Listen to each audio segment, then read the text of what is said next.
When pretending becomes a prison. Oh, let's talk about it. New book, Characteristics of Women in the Bible. 12 ordinary women with extraordinary lessons that we can learn. I share with you about 12 different women. One of the women that I share in the Bible, and you'll learn more. I'm getting ready to do something. Stay to the end. I'll tell you more about it.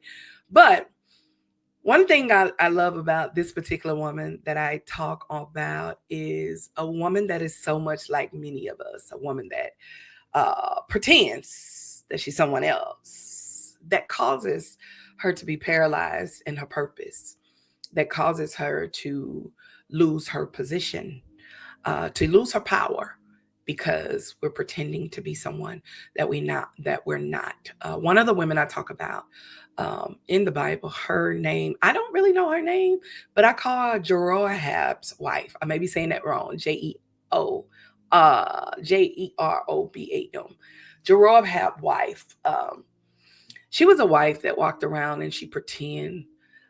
Jeroboam told her he was a king and told her, "Hey, go pretend to be somebody else. I need you to go to the prophet and go over there to him and pretend that you're somebody else." And she did it, which most of us do because of what someone told us to do, because we don't have our own identity, because we don't know who we are.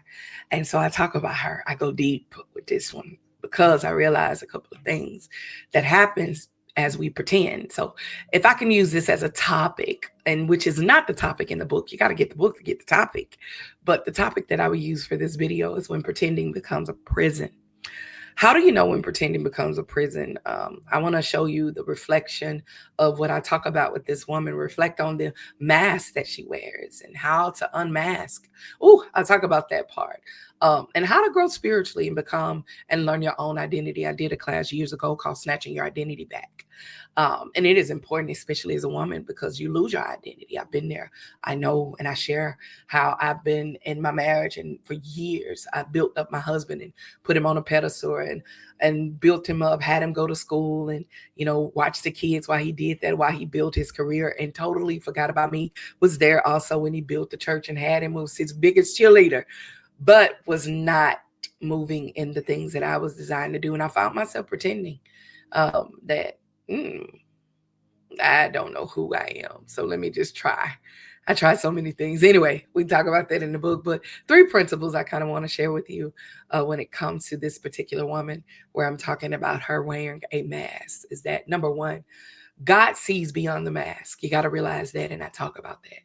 That with Jeroboam's wife, she shows the prophet that she's deceiving him. She reveals her identity. Before she even arrives, he already saw her. The prophet was blind, by the way. Yeah, he was blind. He couldn't even see.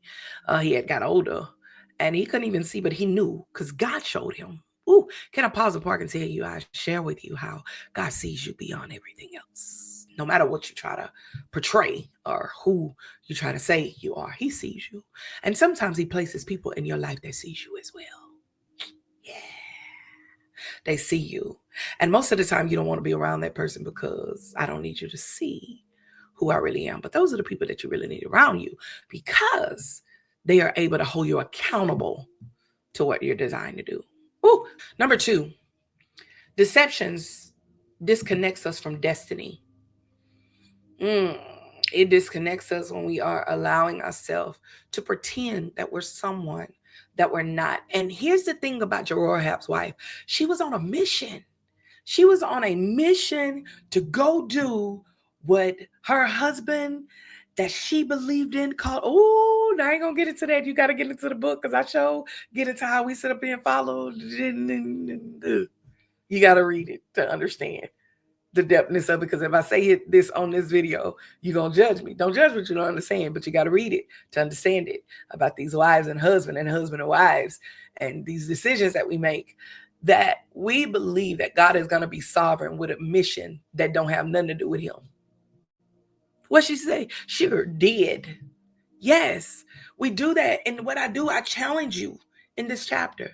I challenge you as a woman because there's some things that God has designed you to do and he's called you to do. Number 3, and lastly, you find out that by being authentic, I show you this, being authentic it attracts those that are assigned to your divine destiny.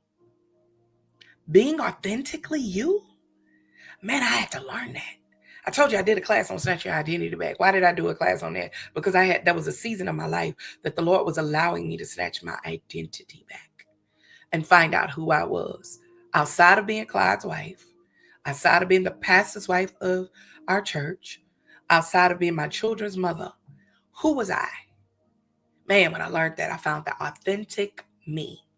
And I also found out that me being authentically me also calls those to separate and also calls those to connect.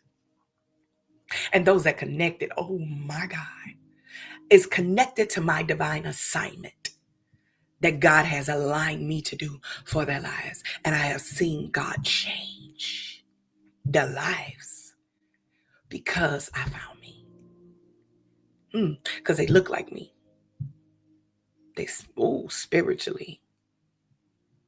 They smell like where I'm going and where I come from. That's authentic, man. And the prophet still delivers a message to her, letting her know, now go back and tell your husband. No, you got to read the book to get the rest. Never mind. I done gave you enough. Until then, until next time, go purchase your book online, TonyaHarden.com. Also, drum roll. I wish I had a drum roll. I am also doing a 6-week virtual book club. Join me. Buy the book and join me.